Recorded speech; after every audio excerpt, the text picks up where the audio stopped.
النور لاح النور لاح لما حضرنا أبا زهراء.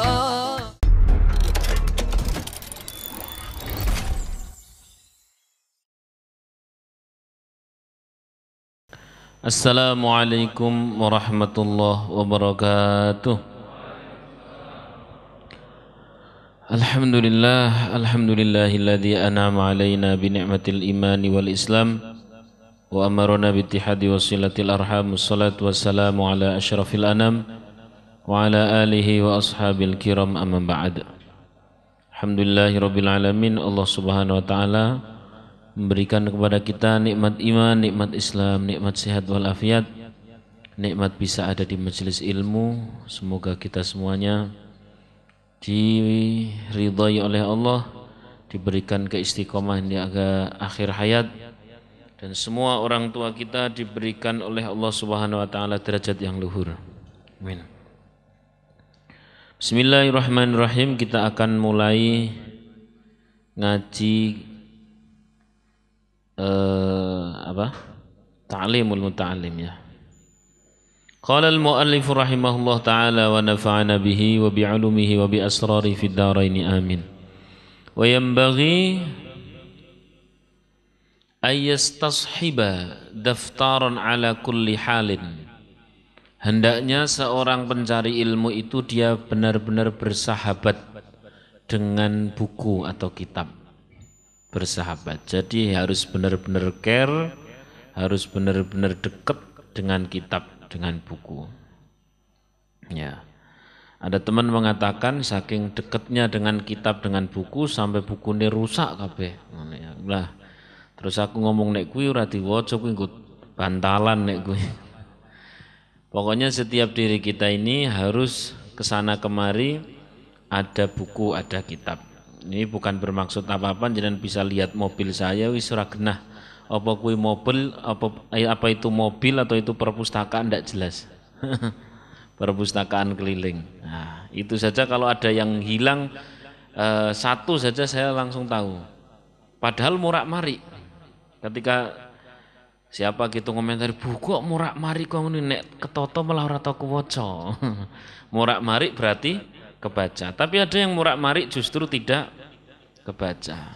Ada yang cuman beli tok sampai masih segelan. Ada. Saya tahu kok orangnya. Daerah-daerah sini lah orangnya.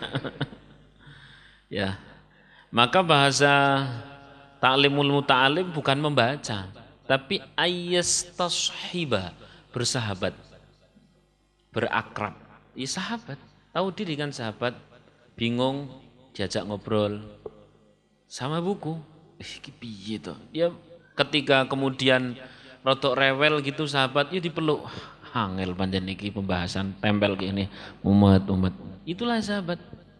Maka bahasanya sahabat ayyastashiba daftaran, untuk bersahabat dengan buku atau kitab.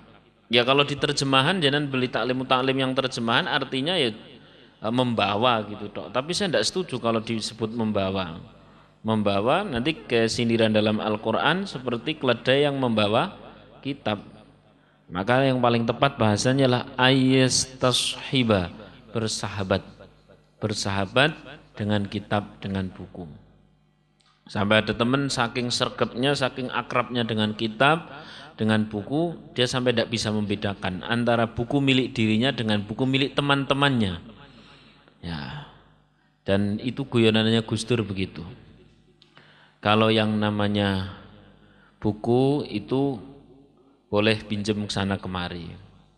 Terus ditegur sama temannya, lah kan kamu udah lama pinjem tidak dikembalikan. Buku itu ilmu, masa ilmu mau dikembalikan. Nah, guyonan itu guyonan. Intinya begitu ya Mas. Ayyastashiba daftaran ay kitaban, untuk bersahabat dengan buku. Lalu bagaimana kalau berupa buku tapi di dalam HP? Ya bagus kalau isi HP itu adalah buku. Persoalannya isi HP itu selain buku juga apa? Wah, rewo-rewo, yono aplikasi ini, aplikasi itu dan sebagainya. Dan buku itu pasti kalah menarik. Karena membaca dekat sekali dengan ngantuk. Sementara orang ngelihat orang joget, ngelihat orang sing apa musik dan sebagainya itu dekat sekali dengan melek. Sehingga kira-kira milih mana sampean paham sendiri. Oleh karena itu kalau memang ada satu kekhususan, misalkan saya gadget saya ini khusus memang isinya kitab, ya tidak ada aplikasi sing aneh-aneh. Lah kalau pakai itu saya pakai yang HP kecil biasa, ada Instagram, ya ada Facebook, ya sebenarnya sih tidak ada perlu apa-apa kalau tidak ada kepentingan dakwah itu jane ora penting-penting banget. Ngentek ke umur, ya kan? Ngabisin umur bener itu. Namanya sosmed bila kita tidak ada keperluan ilmu, tidak ada keperluan dakwah, tidak ada keperluan koordinasi, tidak ada keperluan nelpon orang tua, sebenarnya menghabiskan apa? Umur. Karena kadung nyekel HP itu Masya Allah luar biasa itu. Sebelum tidur HP, bangun tidur HP, mau wudhu HP, sebelum sholat lo HP. Sempet-sempetnya update status, mau takbiratul ihram nih. Ya, habis demikian rupa. Orang kalau pergi kemana-mana begitu, tidak bawa uang masih biasa, tidak usah orang gampang. Tapi kalau tidak bawa HP, wah bingung ora karuan. Ya, maka agak dikenal dia HP itu sebagai apa? Ah betul, setan kepeng. Nah, yang dikehendaki oleh kitab Ta'limul Muta'alim adalah buku atau kitab atau daftar atau catatan-catatan. Bolehlah kau HP, asal benar-benar engkau ini sudah dewasa dalam memegang HP, bukan dikendalikan oleh HP tapi dapat mengendalikan HP. Bukan diatur oleh HP tapi bisa ngatur HP. Umumnya adalah orang yang diatur oleh HP. Maka monggo silahkan itu sampean semuanya sudah dewasa. Lanjut. Untuk apa kita bersahabat dengan buku? Ala kulli halin, dalam setiap keadaan, dalam setiap situasi, dimanapun, kapanpun, asal tidak di kamar mandi. Untuk apa? Liyutali'ahu, untuk menerbitkan. Tola'al badru alaina, tola'ah, ini bahasa kitab seperti itu. Bukan untuk menghasilkan atau untuk mendapatkan, tapi liyutali'a, untuk tola'al badru, berarti apa? Terbit, alias ya lebih dari sekedar menghasilkan. Maka bahasa orang membaca kitab itu bukan membaca tapi mutola'ah. Mutola'ah alias ada ilmu-ilmu yang bersinar untuk mendapatkan sinaran pancaran-pancaran ilmu. Sehingga setiap harinya kita mendapatkan sesuatu dari ilmu. Kita tahu bahwa segala sesuatu terus bertambah. Bila ilmu tidak kita tambah, maka yang tambah pasti apanya kemarin? Stresnya, masalahnya. Apalagi semakin kesini kan kita semakin banyak hal-hal baru, informasi-informasi baru, terus kemudian teknologi-teknologi baru, perkara-perkara baru terus bertambah. Kalau ilmu kita tidak tambah, maka yang bertambah pasti stresnya. Lebih-lebih lagi yang sudah berkeluarga. Kemarin sebelum berkeluarga mikir bahwa nanti kalau saya sudah punya istri atau saya sudah punya suami, seneng ya, enak ya, begitu nikah ternyata mikir ya. Sampai ada di video itu istrinya lagi mijeti si suami, seneng ya mas sejak nikah ada yang mijetin, bisa menghilangkan pusing. Ya alhamdulillah. Lah dulu pas belum nikah, kalau pas pusing gimana, siapa yang mendidik? Kan sebelum nikah enggak pusing. Cuman ya Allah.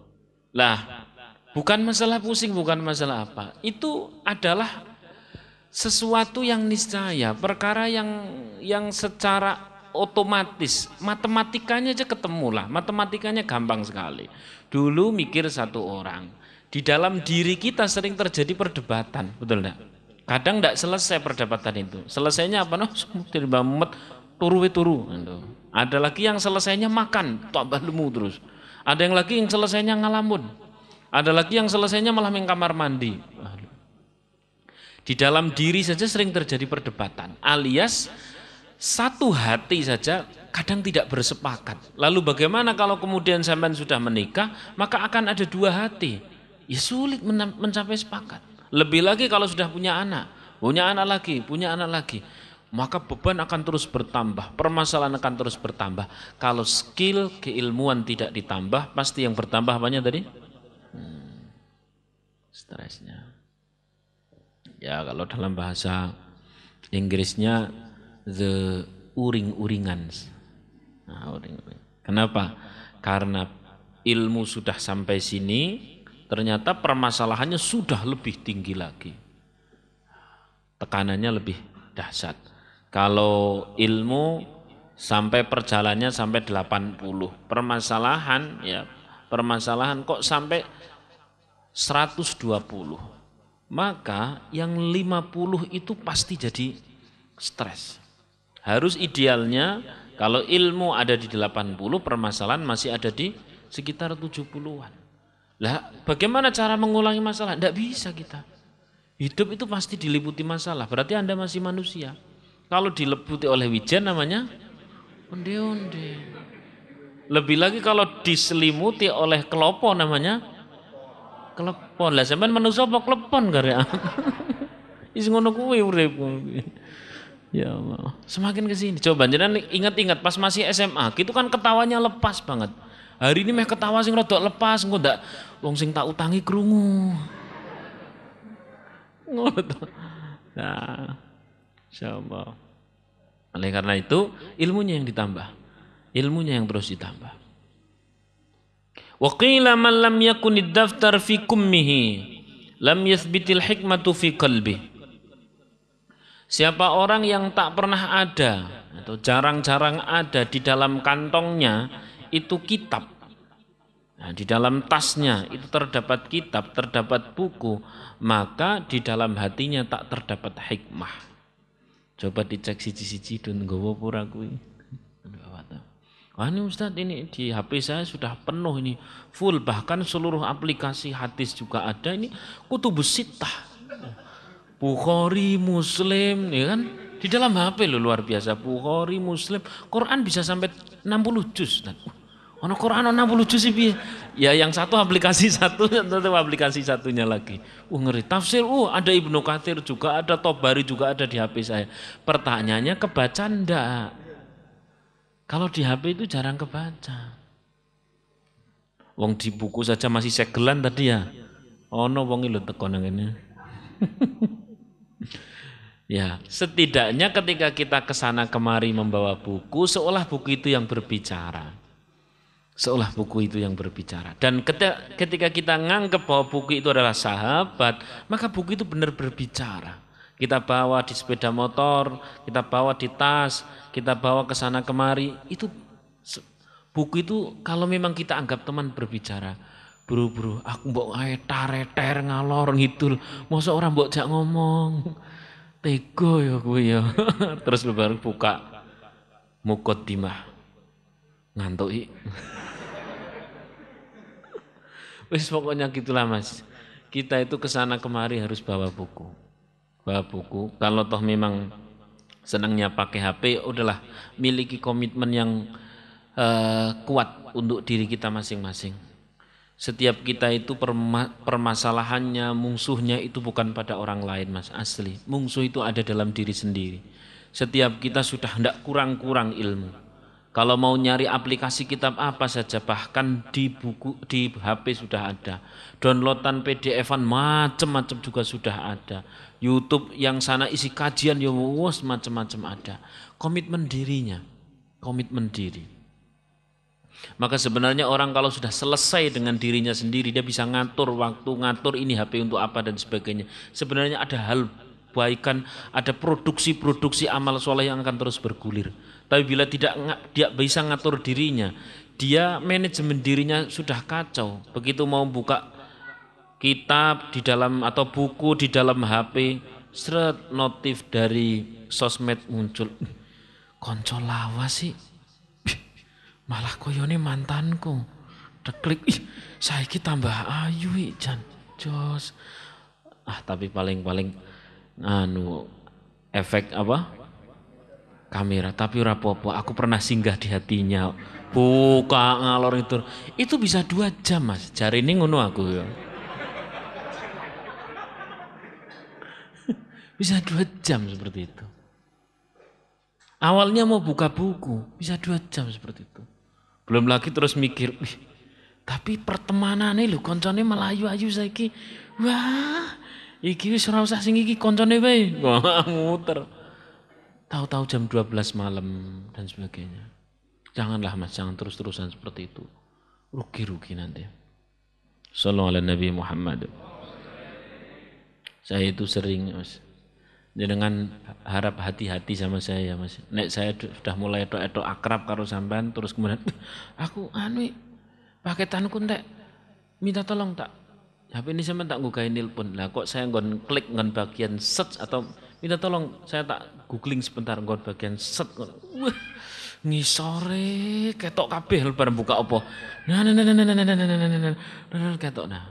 Maka hati-hati dengan saya. Dan itu saya sudah berulang kali menjumpai. Masya Allah, kok jos-jos ngene sini lah. Ya Allah, ya Rahman, ya Rahim. Api-api men karyane. Ya oleh karena itu Mas, beneran wis toh. Nanti di ngaji Unwanul Hikam akan saya pertegas bahwa manajemen diri itu penting sekali. Bagaimana kapan saatnya kita harus benar-benar nge-refresh sehingga buka-buka sosmed boleh, kapan kita harus tiba-tiba langsung wis tutup karena karo kadung gelambiar itu scroll terus wis meh mandek malah ono tulisan lho kok berhenti iya terus. Ya Allah, itu sedemikian rupa. Ya kalau cuman sampean konsumtif tok tidak apa-apa, kadang produktif juga, tapi produktifnya yang buruk, ngomentari sing ora-ora. Kenapa? Ya karena kebiasaan. Bagaimana kebiasaan itu muncul? Simple, dari informasi yang masuk, karena dilalah sing di-like itu wah, sing pongso-pongso akun-akun pergosipan internasional. Wah, gosip dunia akhirat lah. Wah, ngeri. Nah, itu kalau sudah buka, wah, tanya kabar artis ini, tanya kabar ini, wah, macam-macam. Repot Mas, asli. Itu namanya tuwa nang ngarep HP. Apa ngabisin umur. Masya Allah. Jangan begitu Mas. Miliki, dia harus bermanfaat. Dia HP itu harus bermanfaat. Dia harus menjadi perangkat-perangkat kita menjadi kebaikan, perangkat-perangkat pahala, perangkat-perangkat amal soleh dan sebagainya. Dan jangan sebaliknya. Ini bukti sampean wis ngaji apa urung adalah bagaimana memperlakukan sesuatu yang paling mudah jadi pahala dan paling mudah pula jadi dosa. Apa itu? HP. Jadi kalau orang lain itu HP adalah setan gepeng, nek sampean ya apa ya? Mosok muni malaikat ora ada. Ya wis pokoknya kitab ngono ya, kitab gepeng. Masyaallah. Sallallahu alaihi Nabi Muhammad. Wa yanbaghi an yakuna fid daftari bayadun wa yastashibal mihbarata liyaktuba ma sami'a wa qad dzakarna haditsa hilalin ila akhirih. Selain buku yang dibawa juga teman satunya lagi yakni pulpen. Ya kalau sudah HP tidak usah butuh pulpen. Pulpen. Tapi kalau sampean masih mau natural itu lebih bagus dan itu lebih kerasa berkahnya. Yang sampai hari ini saya masih melihat seperti itu ya Gus Baha. Selalu di sini ada pulpen dan kitab. Dan tidak punya HP sing model kaya ngene dhewe. Tidak punya HP. Lho kok kenapa beliau viral? Lho Gusti Allah sing ngersake. Sampeyan sing bolak-balik pengen viral ya ora viral-viral kok. Masya Allah. Gusti Allah sing ngersake. Dan itu lebih natural. Lebih Gusti Allah sing ngersake itu lebih sepi dari riak. Lebih sepi dari pamrih, lebih sepi dari takabur. Nah, jangankan punya akun HP aja tidak punya beliau. Ya kitab. Satu kitab sampai punya beberapa cetakan begitu. Masya Allah. Sallallahu alaihi Nabi Muhammad. Semoga keturunan kita ada yang hafal Quran seperti beliau. Insya Allah. Baik, saya lanjutkan. Itu dulu terkait ta'limul muta'alim, intinya hari ini kita sudah dapat ilmu ya Mas, yakni ilmu kemana-mana bawa kitab, kemana-mana bawa buku. Kalau itu toh rupanya HP, maka butuh komitmen diri yang lebih tinggi, butuh kedisiplinan yang lebih benar-benar ketat pada diri sendiri. Karena itu sedemikian menggiurkan, baik dan buruknya kita itu sedemikian gampang diombang-ambingkan oleh HP. Begitu kita lagi boring dikit gitu langsung HP itu akan menjadi teman ngelantur sampai kemana-mana. Bukan hanya sekedar ke tetangga, tapi bisa sampai ke Jakarta, bahkan sampai ke luar negeri dan sebagainya dengan adanya HP itu. Ya kalau ngelanturnya yang baik-baik, tapi kalau ngelanturnya yang buruk-buruk. Nanti saya akan kisahkan satu kisah yang sangat luar biasa di kitab Unwanul Hikam. Ya, kisah di mana seseorang yang pas mati pas lagi nonton porno. Yo, orang mungkin nek kuwi wong umur 70 tahun kan. Itu pasti anak muda seumuran-umuran 20-an tahun. Nanti saya akan kisahkan detailnya. Oleh karena itu benar-benar ayo bidoni sing wis ngaji karo sing urung ngaji adalah simple. Bisa ngatur HP untuk menjadi kebaikan dan bukan perangkat keburukan. Nek sampean akrab dengan saya mesti tak cek HP ini. Nah, tak cek HP ini. Dan dari sekian banyak yang saya ngecek itu ya masih banyak yang ngelantur, tapi tidak apa-apalah, berarti cah nom. Tapi wis tahu ngaji kudune beda. Kudune beda. Baik, Al-Fatihah. A'udzu billahi minasyaitonir rajim. Bismillahirrahmanirrahim. Alhamdulillahi rabbil alamin, arrahmanir rahim, maliki yaumiddin. Iyyaka na'budu wa iyyaka nasta'in. Ihdinas siratal mustaqim. Siratal ladzina an'amta 'alaihim ghairil maghdubi 'alaihim waladdallin. Amin. Ada satu yang saya lupa Mas. Teknik termudah untuk bisa ngatur diri ketika di hadapan HP, tidak tergiur pada yang maksiat dan condong kepada yang taat. Teknik tersimpel adalah jangan berhenti sholawat. Nanti tiba-tiba kita akan diberi rasa malu, malu kepada Allah, malu kepada Rasulullah kalau sudah mulai ngelantur buka sing macam-macam. Ya. Sudah mulai ngelantur ke sana kemari, nonton gosip, nonton aurat orang dan sebagainya, ngezoom itu yang di Instagram, irungnya dan biar tidak seperti itu tiba-tiba kita dikasih rasa malu adalah simple. Jangan berhenti lisan ini dari membaca apa? Sholawat. Maka sudah saya biasakan siapapun yang terutama yang anak-anak pondok saya sudah biasakan. Kalau sampean misalkan ini tak saya tanya ya, misalkan Pak Umam sampean nyambut gawe nang ndi? Kerja di mana? Udinus. Oke. Jam berapa sampai jam berapa? Jam 7 sampai jam 4. Di sana ngapain? Sholawatan gitu. Jawabannya sholawatan. Jadi kalau browsing sambil coding, sambil ngajar dan sebagainya, Allahumma sholli ala sayyidina Muhammad. Ya Allahumma sholli ala sayyidina Muhammad sallallahu alaihi wasallam.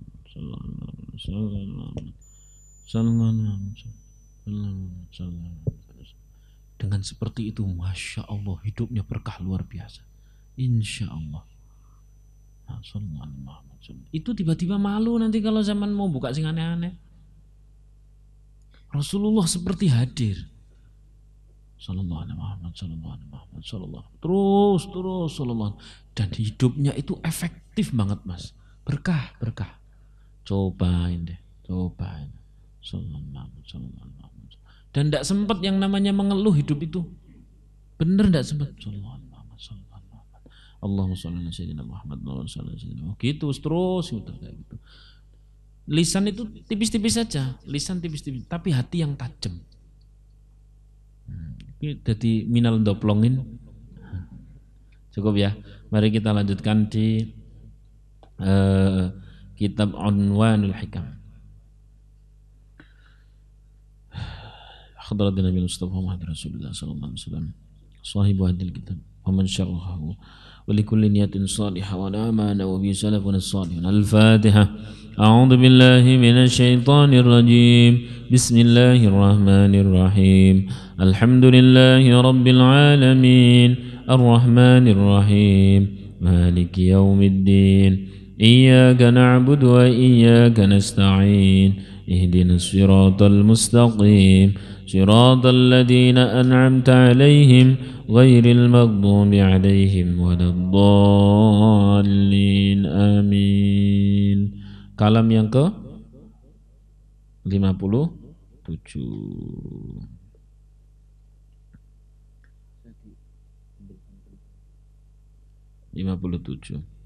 Bismillahirrahmanirrahim. La taghtarir. Jangan engkau tertipu. Bisyababin. Syabab itu artinya apa? Muda atau usia muda. Jangan engkau tertipu dengan usia muda. Ini berarti masih lanjutan dengan kemarin. Ra'ikin, yang tampan-tampan atau cantik-cantik. Nadrin, seger, seger, bugar. Wah, masih corokon nyepeda motor kini Las Vegas cik kuat. Seger, ya, mantap pokoknya, masih ya orang masuk anginan lah ya. Nanti kalau sampai sudah umur 30-an ke atas nyaris 40, nah ya Allah kena angin sidik masuk angin. Ini anginnya yang dimasuki. Pokoknya buh piye maksudnya. Terus pokoknya cantik-cantik, ganteng-ganteng, dan kemudian seger-seger. Tapi la taghtarir, jangan engkau tertipu. Taqaddama qabla syaibi syubbanu, karena betapa banyak, berapa banyak anak-anak muda yang belum sempat beruban sudah meninggal. Belum sempat apa? Beruban sudah meninggal. Apalagi anak muda sing wis beruban. Wah, ya kurang tinek kuwi. Coba dicek dewe-dewe kuwi. La taghtarir. Jangan tertipu. Jangan tertipu. Masya Allah. Jangan tertipu. Dengan usia muda, yang tampan, yang ganteng, yang seger, tadi itu masih kuat motoran, masih malam kalau melek masih kuat, melek masih kuat sampai jam 2 itu celing lah ya, jam 2 masih jreng. Cuma nanti subuhnya yang jrong. Jangan seperti itu terus-terusan lah. La taghtarir, jangan tertipu. Ya. Fakam taqaddama qabla syaibi syubbanu. Karena betapa banyak contohnya orang yang sebelum beruban itu sudah mati. Maksudnya tak sampai tua sudah mati. Tapi kan itu bukan saya. Nek nantang-nantang malah cepet dewe ngomong. Betapa Masya Allah. Ndak laki ndak perempuan sama saja.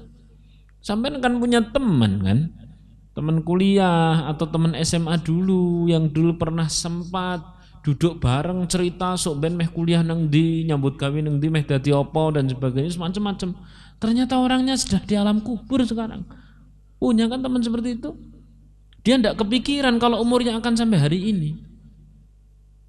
Lah kalau hari ini kita the kempling tiwa the metesel, apalagi itu malaikat nilai kowe yo sedilo maneh gitu. Ya makasih ya. Oleh karena itu jangan tertipu Mas. Rumangsa ijikno terus kemudian sak senenge melek sampai subuhane kelewat. Rumangsa ijikno merasa masih muda, senggolah tobat ngrodok keri-keri lah. Merasa masih muda, terus kemudian masih mau bermaksiat, laki sama perempuan begitu maksiat. Itu pun kadang tidak merasa salah. Dan aku anak-anak milenial itu kan merasa salah kan sulit. Pokoknya ojo, jangan diri yang salah harus yang lain. Lanang wedok mlebu ning kamar bleng metu sing wedok langsung nangis. Ini gimana masuk sudah terlanjur? Iya ini gimana ya Dik? Ini jelas godaan iblis Dik. Sing wedok yang ngomong, iya Mas ini godaan iblis. Iki iblis nek krungu jan tersinggung tenan. Enak men.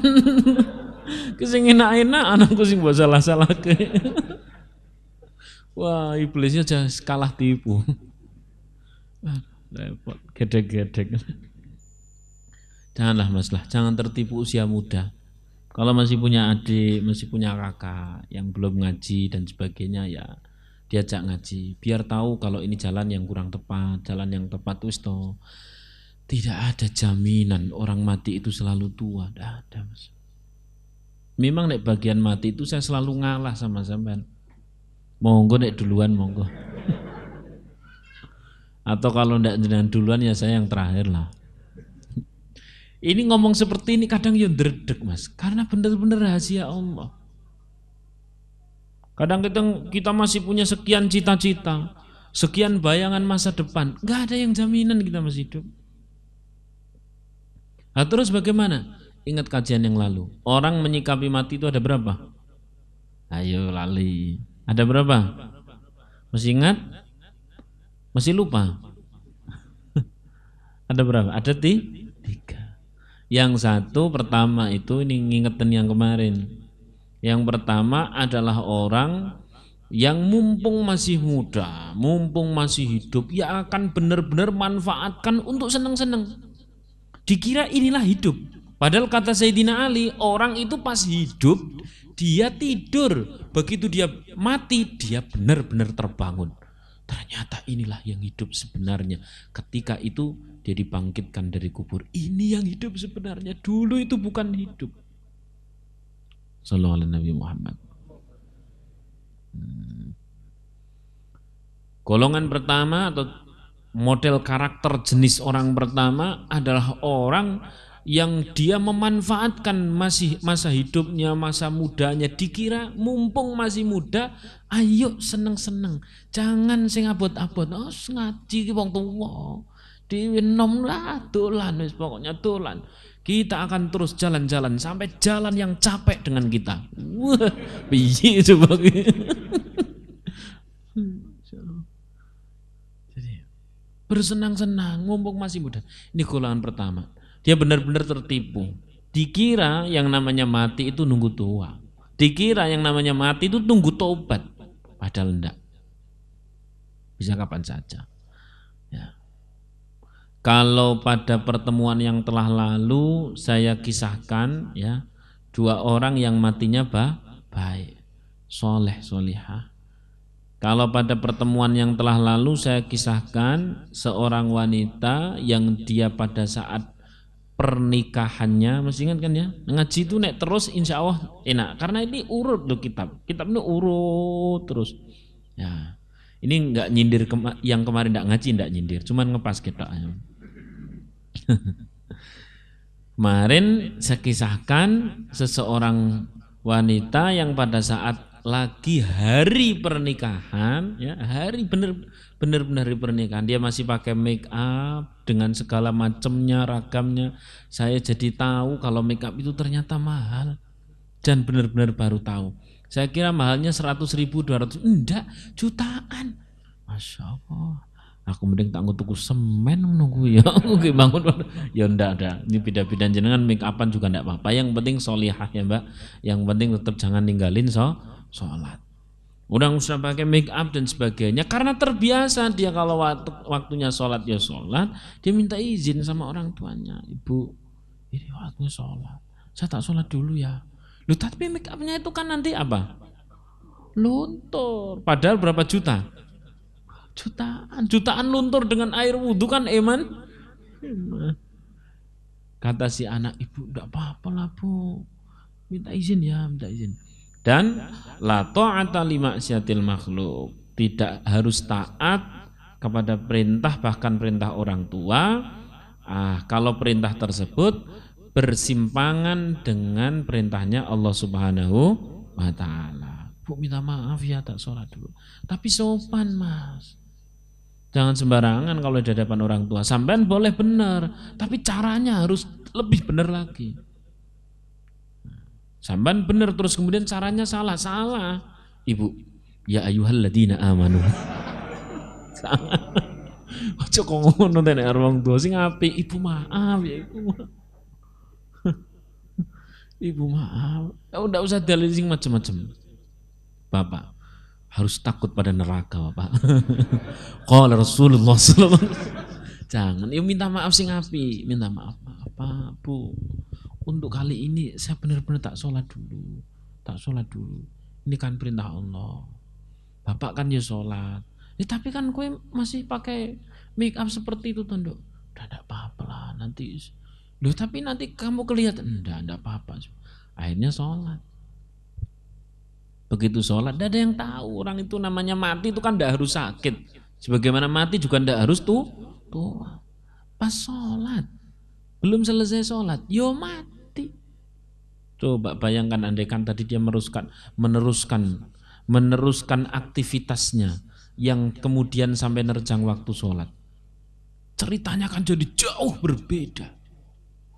Maka Mbak, Mas semuanya benar-benar jadikan tiap detik itu kemungkinan kita mati. Maka terus kemudian bagaimana? Kita masuk di golongan yang nomor 3. Nomor 1 sudah saya terangkan ya, yakni orang yang menghadapi kematian itu seolah berhentinya kesenangan. Oleh karena itu, karena melihat kematian sebagai berhentinya kesenangan, mumpung masih hidup sing seneng, mumpung masih hidup sing foya-foya. Karena nanti kalau sudah mati sudah tidak bisa. Dikira habis mati berhenti seperti ayam gitu tok. Padahal ada kelanjutan. Itu golongan pertama. Golongan yang ketiga adalah sebaliknya. Nanti golongan yang nomor 2 yang tengah nanti terangkan terakhir. Golongan yang ketiga, mesti ingat siapa itu? Orang yang karena meyakini bahwa mati bisa datang kapan saja, maka ia kapan saja pun mempersiapkan, andaikan ini saya mati, ini pas baik. Pas mau melakukan buruk, loh nanti kalau pas saya melakukan buruk, pas saya mati gimana? Ini golongan orang nomor 3, sehingga dia selalu akan mencari posisi-posisi baik. Coba Mas bayangkan pas dengan lagi nyekel HP, terus kemudian di sana ada mepet-mepet ke kemaksiatan. Terus sampean langsung bayangkan, oh jojo pas kong ini ki pas mati leren. Berarti orang yang hari ini sampai terus bermaksiat, jawabannya karena lali, karena lalai, karena lupa akan kematian. Oleh karena itu golongan yang nomor 3 ini adalah orang yang justru karena mati itu adalah perjalanan panjang, ia akan siapkan tiap detiknya boleh berpotensi sebagai detik kematiannya. Maka dia selalu mikir, Sid aku memang kantor, ya iso wae sih nek nang dalan aku mati. Oleh karena itu tak sempet ke pamit orang tua dulu, terus kemudian sedekah dulu, di tengah jalan ya sambil zikir. Kok masih hidup sampai kantor? Alhamdulillah. Mungkin nggak sore pulangnya. Ya, udah gitu. Kemudian yang nomor tengah atau nomor 2 itu orang yang dia karena meyakini mati itu bisa datang kapan saja, maka bawaannya itu resah terus. Apalagi kemarin. Kan kita paham kan? Kafa bil maiti atau kafal bil mauti wa'idun atau mau'idatun. Cukuplah kematian seseorang menjadi nasihat yang berharga, kan begitu kan? Sallallahu alaihi Nabi Muhammad. Harusnya nasihat bukan ketakutan. Ini orang yang nomor 2 ini sebagai ketakutan. Ini ngulang-ngulang cerita kemarin sebagai ketakutan, sehingga pas lagi kemarin kan sempat toh orang pusing dikit mati, pilek mati, sesek mati, kan gitu tuh kemarin.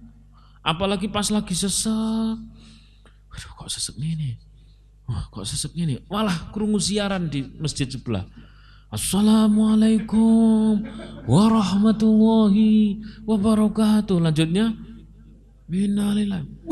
Berarti malaikat nang daerah kene. Tambah sesek itu. Ini orang nomor 2 itu. Karena mati bisa datang kapan saja. Dia bukan mempersiapkannya, malah mentakutinya. Padahal kematian itu tidak usah ditakuti, juga tidak usah diupayakan, datang sendiri.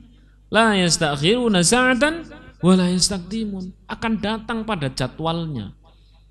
PR-nya cuma satu, piye pas jadwalnya kita, gimana pas jadwalnya kita adalah pas lagi baik-baiknya momen itu loh. Sallallahu alaihi Nabi Muhammad. Pas ngaji, pas sholat ya, atau pas di sepeda motor tapi lagi zikir. Orang lain tidak perlu tahu kalau kita lagi zikir. Untuk pas-pas atau pas lagi maca Quran gitu.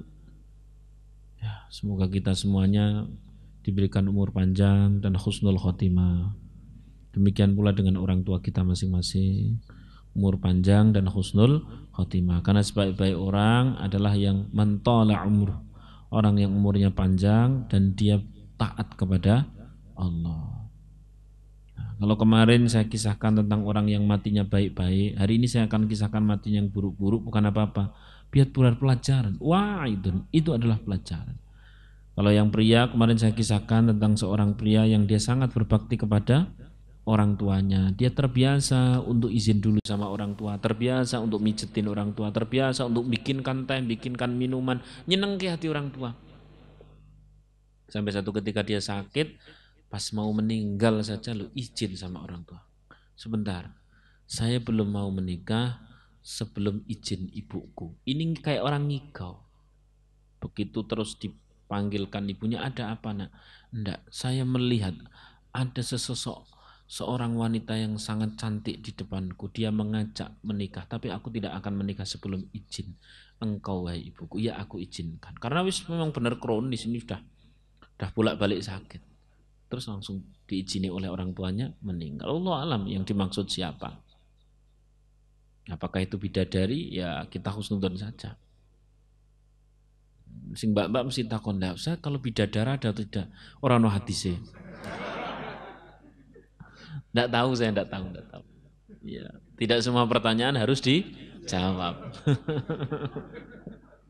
Kalau Ustadz urian keto, enggak, ya memang enggak ada. Maksudnya kenikmatan dari Allah Subhanahu Wa Taala itu adalah mala ainun ra'at wala udunun samiat wala khatara ala qalbi basyarin. Lebih dari yang kita lihat, lebih dari yang kita dengar, dan lebih dari yang ada dalam bersitan kita. Pokoknya lebih dari itu semua. Jos, yakni benar-benar surprise. Wis ngiyakini itu aja lah.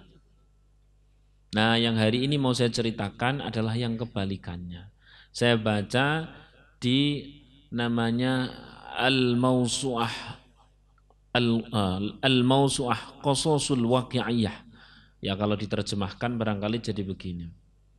Kisah-kisah nyata keseharian, gitulah kurang lebih begitulah. Itu ada seorang yang memang aktivitasnya adalah mupokoro jenazah atau penggali, pokoknya intinya dia pekerjaannya adalah ngurus jenazah, mulai dari nyolati ya, terus kemudian ngafani, terus kemudian apa? Dari awal kita urutkan. Awalnya dulu apa? Datang dulu ketika ada orang, ya kan menurut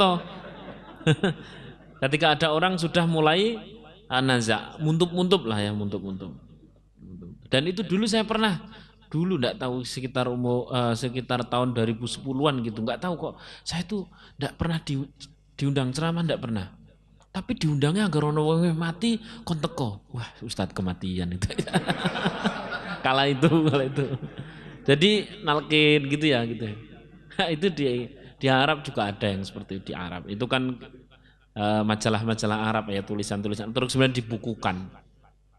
Nah, itu ceritanya begitu. Jadi telepon oleh seseorang suruh datang tapi sendirian. Biasanya kan sama tim, sendirian. Datang sendirian. Ada apa? Anak saya sudah meninggal atau masih sudah benar-benar meninggal. Dia datang. Begitu datang ini petugas ya, petugas yang ngurusi jenazah itu datang dalam posisi seorang anak muda ya umur 20-an lah. Umur 20-an berarti ya antara sampeanan lah. Jadi ini sekaligus buat muhasabah bagi sampean, berarti ini yang namanya mati itu tidak harus sampai umur 30 atau 40, bisa juga umur 20-an. Tapi kan belum nikah Ustadz, kan orang urusan kui malaikat.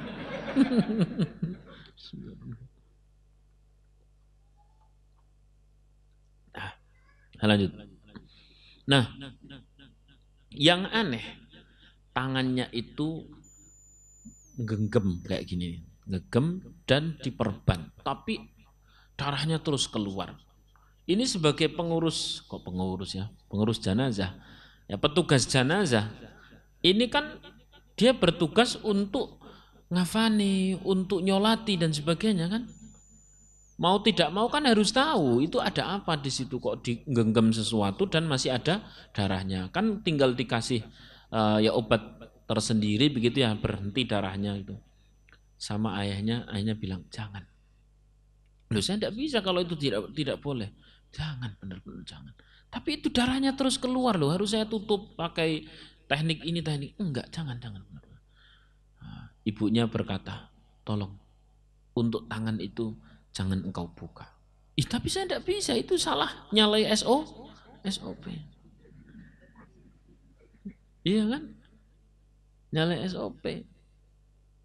Nah, karena maksa terus akhirnya bilang, tapi tolong kau jangan cerita siapa-siapa terkait identitas kami. Kau boleh cerita kejadian ini, tapi identitasnya setelah sekian lama kau boleh cerita, tapi identitasnya jangan. Oh iya siap. Begitu dibuka ternyata memang tangannya itu lebam-lebam dan seperti habis berusaha dibuka tidak bisa dibuka, dan isinya itu potongan remote. Potongan apa? Remote. Kok potongan remote? Iya potongan, karena remote kan panjang. Mau diambil pakai cara apapun tidak bisa. Akhirnya digergaji kan remote. Dan tangannya pun karena berusaha untuk dilepaskan dengan beragam cara, malah ada yang patah, kan namanya orang sudah mayat kan, patah sehingga keluar darah. Daripada patah semua, patah satu udah cukup, akhirnya diperban. Kan bingung tuh ini. Loh ini apa kok ada orang mati megang bekas remote, dan remote-nya sudah dipotong, tinggal gegeman, yang digegeman tok kan mestinya panjang kan. Tinggal digegeman tok, dan tangannya sudah putus satu. Untuk bisa memotongnya, bisa mengambilnya, pernah sempat mau digergaji juga tangannya, tapi tidak tega. Akhirnya dibiarkan, tapi darahnya keluar. Si petugas jenazah, saya punya SOP, kalau begini caranya saya tidak bisa. Tapi kami tidak bisa kalau memandikan sendiri, jenazah dan sebagainya. Ya kau harus cerita dulu, tapi janji jangan cerita siapa-siapa. Karena janji jangan cerita siapa-siapa, kita tutup kajian ini. Semoga bermanfaat.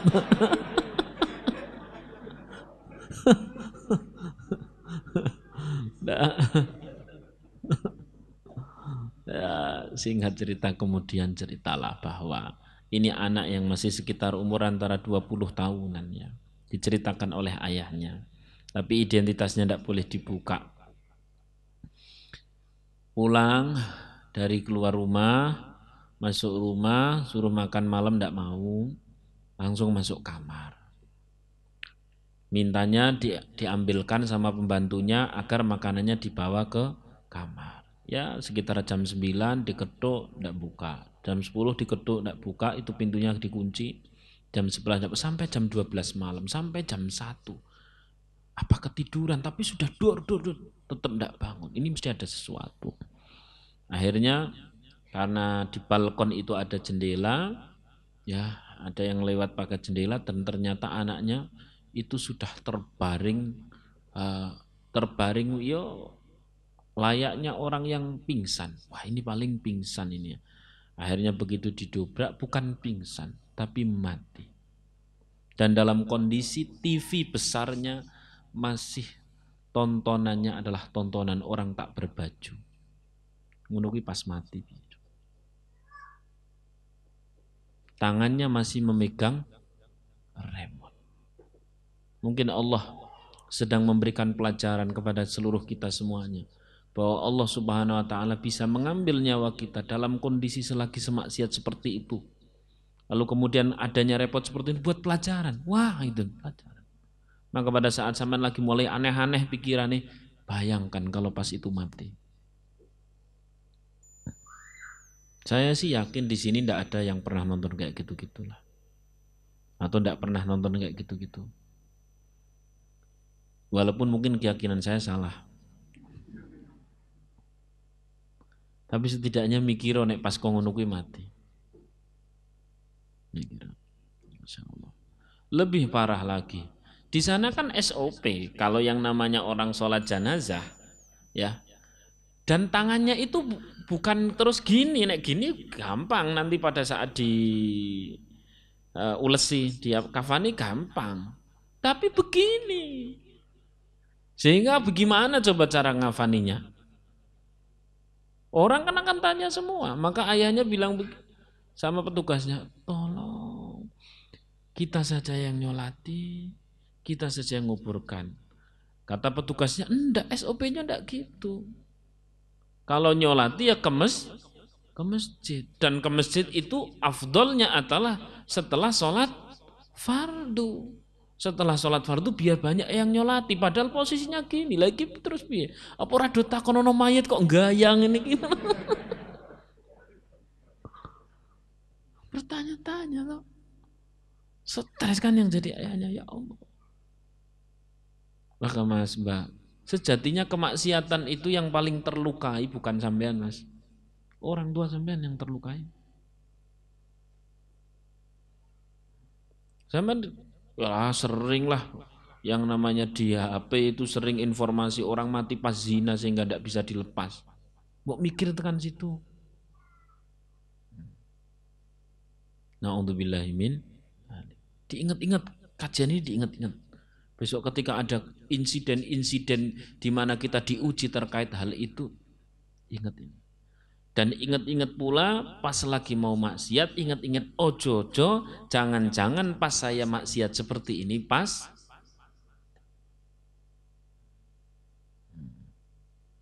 Tuh, maka hati-hati lagi-lagi dengan HP, hati-hati.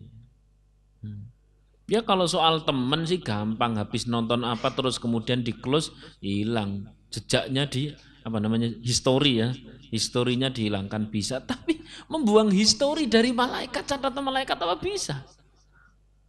Membuang histori dari catatan Allah apa bisa? Tidak bisa. Sampai tinggal bilang sama orang yang pernah sampai maaf dosa nih bareng-bareng dosa anak wong. Anak wong karo anak wong kan, masuk siji anak kethek kan ora tau.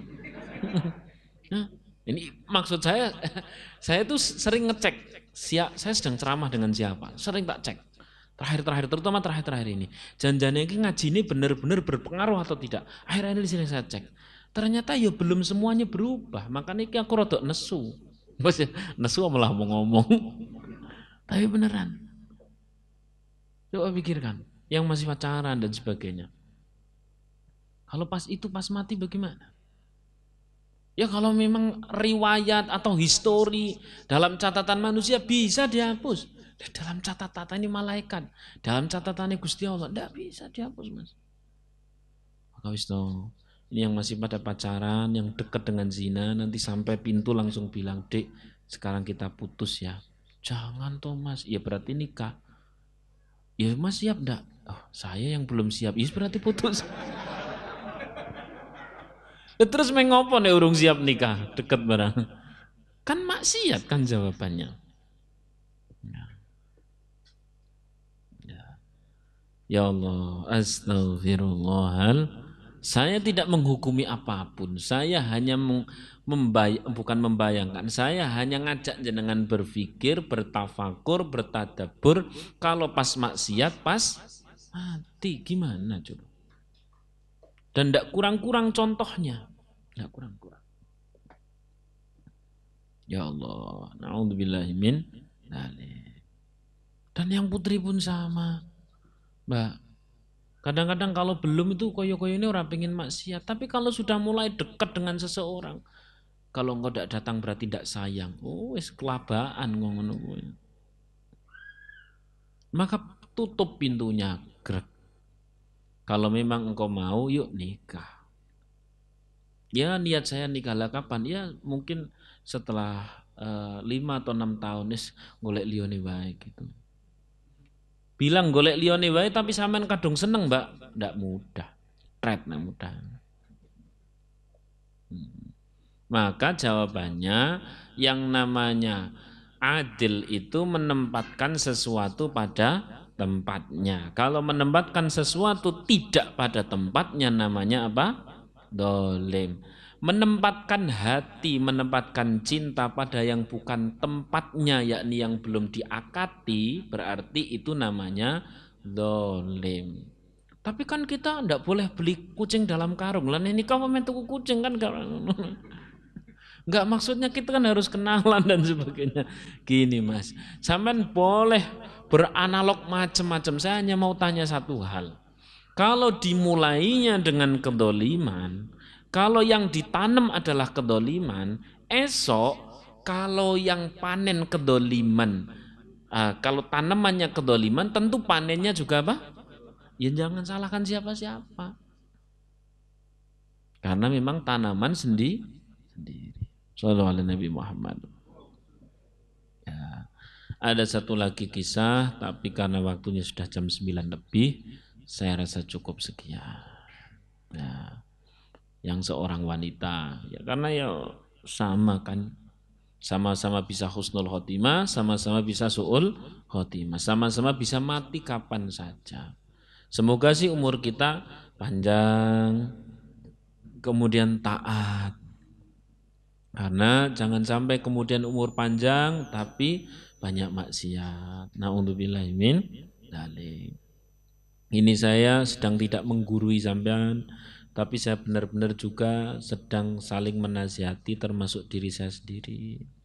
Bahwa setiap kita itu berpotensi kapanpun bisa mati. Bukan untuk ditakuti, bukan untuk diresahi, tapi untuk bagaimana kita siapkan kapanpun mati dalam kondisi sebaik-baiknya kondisi. Sehingga pada saat diambil pas husnul khotimah. Bagaimana sih agar bisa mati pas lagi sholat? Ya tentunya orang menjadi ahli sholat. Kan gitu toh. Ya Allah. Demikian yang dapat saya sampaikan, semoga bermanfaat. Al-Fatihah. A'udzubillahi minasyaitonirrajim. Bismillahirrahmanirrahim. Alhamdulillahi rabbil alamin arrahmanir rahim maliki yaumiddin. Iyyaka na'budu wa iyyaka nasta'in ihdinas siratal mustaqim. Siratal ladzina an'amta 'alaihim ghairil maghdubi 'alaihim waladdallin. Amin. Mohon maaf untuk ngaji kali ini rada ono nesune sithik ndak apa-apa ya. Bukan bermaksud apa-apa. Ya benar-benar bermaksud untuk saling menasihati. Karena saya benar-benar ngecek, saya ngaji di hadapan siapa dan sekian dari sekian banyak curhatan, saya jadi tahu kualitasnya sampai mana. Ternyata belumlah bicara terkait masalah para wali, belumlah berbicara terkait masalah hakikat macam-macam. Belumlah berbicara soal terkait hal yang tinggi-tinggi, udah yang simpel-simpel, terhindar dari maksiat, sholat sing api, ngaji sing tenanan, berbakti sama orang tua, itu sudah super bagus. Terus lisan ini terus dibasahi dengan zikir, dibasahi dengan sholat, udah Masya Allah, excellent. Insya Allah umur kita berkah, memuliakan orang tua, amin Allahumma amin. Sebagai penutup terakhir ini dari Pondok Doaku bikin lagi kayak gini sesuai permintaan panjenengan semuanya. Nanti bisa diambil yang belum punya, yang sudah punya kok dilalah terlalu kerasan di rumah sampai 3 tahun. Ya monggo dilaporkan. Malah kadang-kadang bisa ono sing gawe glindingan mobil-mobilan gitu. Ini tuh sebagaimana sajadah Mas. Kalau sajadah itu fasilitas buat sholat agar nyaman. Kalau ini fasilitas buat sodakoh agar nyaman. Ini adalah buat sodakoh ketika pagi karena hadisnya kan jelas siapa orang yang pagi-pagi sedekah, malaikat datang untuk mendoakan agar rezekinya berkah bertambah. Sementara orang yang tidak sedekah maka rezekinya rusak. Lah kadang-kadang pas kita kebelet sedekah kok enggak tahu tempatnya di mana, ketunda, akhirnya tidak jadi, maka masukkan ke sini. Kalau sudah penuh, ya sudah penuh, boleh jenengan ternyata ada kanan kiri yang lagi membutuhkan, lagi sakit, jonggel saja pakai sendok, kasihkan. Tidak apa-apa, wong ini fasilitas kok. Nah, kalau fisiknya sih milik pondok, tapi kalau isinya boleh jenengan tasarufkan kemanapun. Sing penting ojo nggo gawe tuku paketan. Masalah. Nah kalau sampai misalkan 2 pekan gitu kok ternyata sudah penuh ya, dan belum ada alokasi kemana-mana, sementara jenengan sering ngelihat share yang dari admin pondok itu, semuanya dicatat nomor admin pondok itu, terus lihat status di admin pondok itu kan nanti ada kajian di mana, di pondok prosedur sampai mana pembangunannya, santri-santri sudah berapa, semuanya nampak di status itu. Karena kalau dikirim lewat satu persatu nanti saya khawatir ngebaki memori jenengan. Jenengan kan memorinya sudah penuh dengan Al-Qur'an, tafsir, ilmu fikih, hadis, usul fikih. Saya khawatir memenuhi. Oleh karena itu lihat saja di status admin itu, dicatat nomor admin pondok doaku gitu. Nanti biar tahu kabarnya apa dan sebagainya. Kalau ada janggal-janggal apa ya tanyakan. Bahkan kalau khusus hari apa yang paling saya selo, kayaknya Selasa sih, lebih cenderung selo. Kalau mau tanya terkait fikih dan sebagainya lewat admin nanti admin kirim ke saya. Udah segitu. Ya. Terkait fikih, terkait sholat, insya Allah tak jawab, insya Allah. Tapi pakai HP admin itu, jangan langsung ke saya. Nek langsung ke saya malah jarang pegang HP. Kadang-kadang lagi gawe live seperti ini. Nah yang namanya sedekah seperti ini tuh pakai uang sisa enggak apa-apa Mas. Sampean punya uang 100.000, habis itu terus kemudian beli nek cewek ya mungkin beli bawang atau beli brambang gitu ya, 10.000 lah sisanya yang dimasukkan. Cukup pakai uang sisa kan. Kan kita tahu yang namanya sedekah tuh yang penting ikhlas, tidak harus dikit. Dia sisa. Kalau sudah penuh nanti laporkan, atau enggak usah dilaporkan, simpel aja bawa pas ngaji, buka di sana langsung, terus kemudian bawa lagi. Biar simpel, bawa lagi, pakai plastik bawa lagi. Mau dihitung monggo, tidak dihitung juga monggo. Jangan dihitung, nanti saya jadi riya. Gaya. Monggo terserah itu. Insya Allah nanti jadi semen ya, jadi pasir dan sebagainya. Karena kenyataannya kalau semen ujuk-ujuk seret, saya akan bangunkan kok yurung. Satu ketika nanti saya doakan jangan jadi orang kaya sehingga bisa bangunkan langsung satu gedung. Shallallahu alaihi Nabi Muhammad. Itu ya. Itu yang nanti diambil, yang sudah punya ya besok dibawa. Ya ngaji gitu dibawa. Kalau pas lagi ndak ngaji titipkan sama teman. Ndak harus nunggu 1 bulan kok, ndak harus nunggu 1 bulan. Demikian, semoga bermanfaat. Mari kita bareng-bareng beristighfar.